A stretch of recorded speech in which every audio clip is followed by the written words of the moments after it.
গরম ভাতে যদি এমন সুস্বাদু লাউ চিংড়ি হয়, বাঙালি হবে আনন্দে গদগদ। বাড়িতে থাকা অল্প মশলা দিয়েই বানিয়ে নিতে পারেন সুস্বাদু লাউ চিংড়ি। তাহলে চলুন শুরু করি।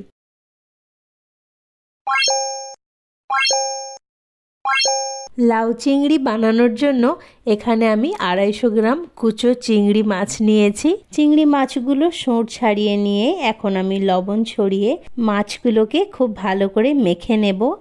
তারপরে মাছগুলো জল দিয়ে ভালো করে পরিষ্কার করে ধুয়ে নেব। যে কোনো মাছে অল্প লবণ ঘষে ধুয়ে নিলে মাছগুলো খুব ভালো করে পরিষ্কার হয়। তো এখানে আমি ভালো করে জল দিয়ে ধুয়ে নিলাম। আর এখানে আমি 500 গ্রাম লাউ বেশ পাতলা পাতলা করে লম্বা আকারের কেটে নিয়েছি। আপনারা ছোট ছোট করেও কেটে নিতে পারেন। এখন কড়াইয়ে দিয়ে দিয়েছি সর্ষের তেল। তেলটা গরম হলে প্রথমেই চিংড়ি মাছগুলো ভেজে নিতে হবে। চিংড়ি মাছে কিন্তু কোনো লবণ বা হলুদ দিইনি, জাস্ট এমনি হালকা হাতে 2 মিনিট নাড়াচাড়া করে ভেজে তুলে নিচ্ছি একটা প্লেটের মধ্যে। এবার ওই সেম কড়াইয়ে আরও অল্প পরিমাণ তেল দিয়ে দিচ্ছি 5 ফোড়ন, হাফ চা চামচের মতো 5 ফোড়ন দিয়ে একটা গোটা শুকনো লঙ্কা 2 টুকরো করে, আর এখানে 3টে কাঁচা লঙ্কা অল্প একটু স্লিট দিয়ে নিয়েছি। এবার হালকা হাতে একটু নাড়াচাড়া করে নিচ্ছি। তারপর এবার দিয়ে দিচ্ছি কেটে রাখা লাউগুলো। লাউগুলো আগে থেকেই আমি ভালো করে ধুয়ে নিয়ে জল ঝরিয়ে রেখেছিলাম। এবার এই 5 ফোড়নের সঙ্গে ভালো করে মিশিয়ে নিতে হবে। নাড়াচাড়া করে ভালো করে মিশিয়ে নেব। এই যে দেখুন 5 ফোড়নের সঙ্গে খুব ভালোভাবে মিশিয়ে নিয়েছি। মশলার জন্য প্রথমেই নিয়েছি 1 টেবিল চামচ লবণ, হাফ টেবিল চামচ হলুদ গুঁড়ো, হাফ টেবিল চামচ ধনে এবং জিরে গুঁড়ো, আর হাফ টেবিল চামচ লঙ্কা গুঁড়ো। এই রান্নাটা অল্প মশলাতেই বেশি ভালো হয়। এখন আমি ভালোভাবে মিশিয়ে নেব। ইতিমধ্যেই দেখুন লাউ থেকে জল বের হতে শুরু করেছে। আমি কিন্তু এখন অবধি কোনো জল ব্যবহার করিনি রান্নায়। এসব রান্নার জন্য কচি দেখে লাউ নেবেন, তাহলে কিন্তু রান্নার টেস্টটাই আলাদা হবে। আমি যতই নাড়াচাড়া করছি ততই দেখুন লাউ থেকে জল বের হয়ে আসছে। লাউ থেকে যে জলটা বের হয়েছে এই জলেই কিন্তু লাউটা সেদ্ধ হয়ে যাবে।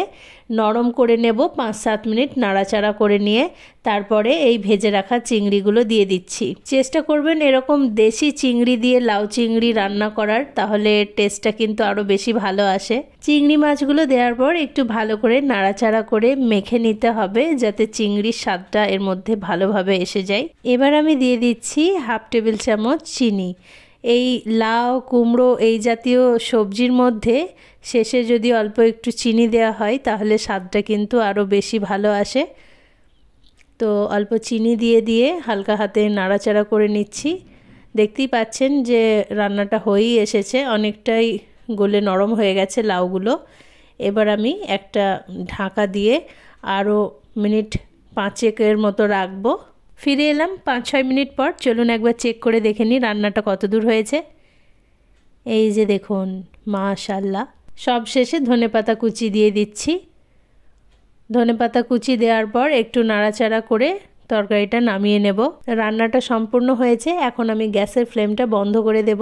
লাউ চিংড়ি ভীষণ সুস্বাদু একটি পদ। আপনারা অবশ্যই বাড়িতে একবার ট্রাই করে দেখবেন, খুব ভালো লাগবে। সো ভিডিওটি ভালো লেগে থাকলে প্লিজ আমার চ্যানেলটিকে লাইক করবেন, নিজের ফ্রেন্ডস অ্যান্ড ফ্যামিলির সাথে শেয়ার করবেন, আর আমার চ্যানেলটিকে সাবস্ক্রাইব করতে ভুলবেন না। সবাই খুব ভালো থাকবেন। আল্লাহ হাফিজ।